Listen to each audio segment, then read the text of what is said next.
China પ્રેમ। ચૂંટણી જીત્યા બાદ રાષ્ટ્રપતિ મુઇઝુનો ચીન એજન્ડા। માલદીવ્સનું બંધારણ બદલશે, ચીનની કંપનીઓને 30 ટાપુઓના કોન્ટ્રાક્ટ મળશે।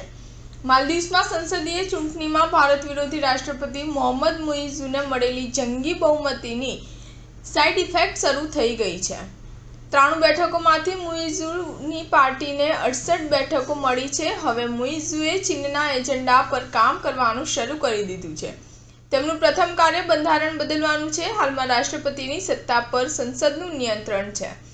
મુઇઝુ રાષ્ટ્રપતિના આદેશને મંજૂર કરવા માટે સંસદમાં 3/4ને બદલે સાધારણ બહુમતી માટેની જોગવાઈ કરશે। સૂત્રોના જણાવ્યા અનુસાર મુઇઝુ 188 વસ્તીવાળા ટાપુઓમાંથી 30 નવા ટાપુઓમાં ચીની કંપનીઓને બાંધકામના કોન્ટ્રાક્ટો આપશે।